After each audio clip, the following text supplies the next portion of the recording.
Have you ever stopped to think about how we get a machine to do more than just crunch numbers? I mean, how do we teach it to actually reason, to take a bunch of facts and logically prove that something is without a doubt true?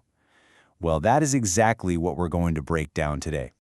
So here's our game plan. We're going to start with the big idea. What is resolution anyway? Then we'll see how we have to get our logical statements ready for the machine. We'll look at the secret sauce, a little something called unification. After that, we'll watch a full proof unfold, step by step. And finally, we'll talk about why any of this really matters in the real world. All right, let's kick things off with the absolute core of it all. What is this thing called resolution? You know, this is one of the biggest questions in all of artificial intelligence. We don't just want computers that can follow a recipe. We want them to be able to figure things out for themselves, to deduce new truths from what they already know. So how in the world do you build an engine that can do that? Well, the strategy is both elegant and incredibly powerful. It's called proof by contradiction. Instead of trying to prove something is true head-on, you do something kind of sneaky. You say, okay, let's just pretend for a moment that it's false. Then you follow the logical breadcrumbs from that assumption. Eventually, if you've done it right, you'll run smack into a wall, a complete and total contradiction. And if assuming the opposite leads to nonsense, then the original thing must have been true all along. Okay, so before we can unleash this amazing proof technique, we have to get our ducks in a row. All of our logical statements need to be in a very specific, standardized format. You can think of this as the universal language for computer logic. Before you can have a debate, everyone needs to agree on the language you're going to use, right? It's the same idea here. The resolution algorithm needs every single statement to follow the same structure, and that structure is called clausal form.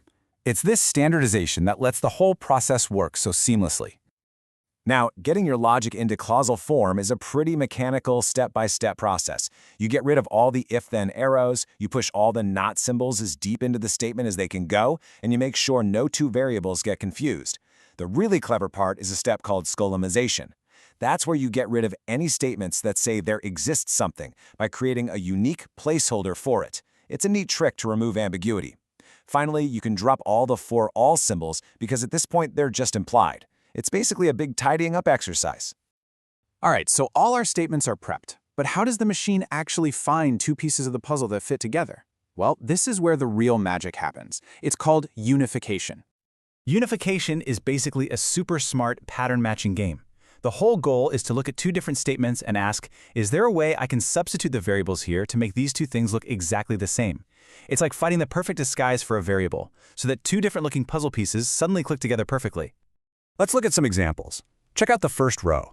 To make knows John X match knows John Jane, it's pretty obvious, right? The unifier just says, let X equal Jane. Done. The next one's a bit trickier, but it figures out X has to be Bill and Y has to be John. It can even handle complex stuff, like in the third example, where it finds that Y is John, which in turn means X must be the mother of John. But look at that last one. It fails. And you gotta ask why. Because for those two to match, X would have to be John and Elizabeth at the same time, which is impossible. Unification is what enforces that kind of logical consistency. It's a stickler for the rules. Okay, theory time is over. We have the rules, we have the engine. Now let's put it all together and watch a machine solve a classic logic puzzle to figure out once and for all who killed the cat. So here's our case file. These are all the facts we have, and they're already in that special clausal form. We know Fido's a dog. John owns Fido. Dog owners are animal lovers. You get the picture. But the most important line on this whole slide is the last one, number 8. We want to prove that curiosity killed tuna. So using our proof by contradiction method, we're going to assume the opposite, that curiosity did not kill tuna. Now let's just sit back and watch the dominoes fall. Here we go. Step 1. We take clause 5, which says Jack or curiosity killed tuna, and we mash it together with our big assumption from clause 8. See how K of CT and not K of CT are perfect opposites? They just cancel each other out. And what are we left with? A brand new, undeniable fact: Jack killed tuna. Next up, let's combine clause 7, cats are animals, with clause 6, tuna is a cat. Here, unification kicks in and substitutes tuna for the variable x.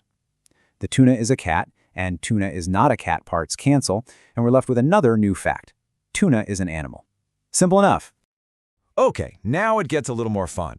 We take the rule about animal lovers from clause 4 and we resolve it with the fact we just discovered, that Jack killed Tuna. The unifier works its magic, setting X to Jack and Y to Tuna. The killing parts cancel out, and now we have this new, more complex statement. Either Jack is not an animal lover, or Tuna is not an animal. But we can simplify that. We take that new statement and combine it with the fact that Tuna is an animal from step 2.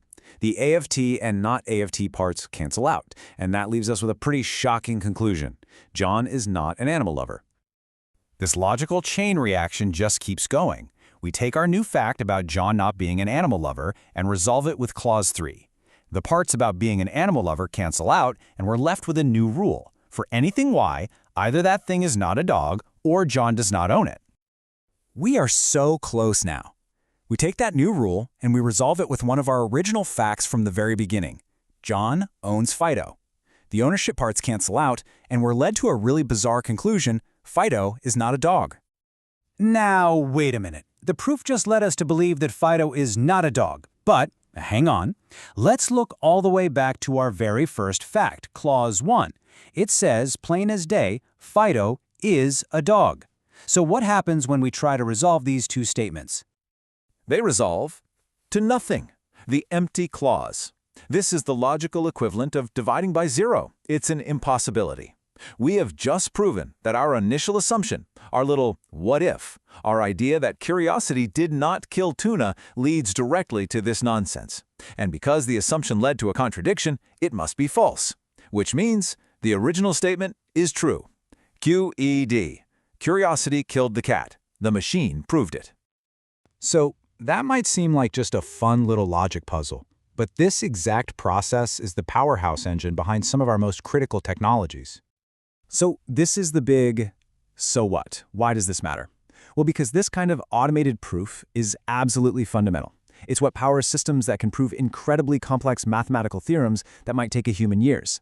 It's the core of programming languages like Prolog, which let us build expert AI systems. And maybe most importantly, it's used to verify that the computer chips in our phones or the safety-critical software in an airplane are actually correct and bug-free before they ever get to us. And this is what it actually looks like in the wild. This is a program written in a language called Prolog.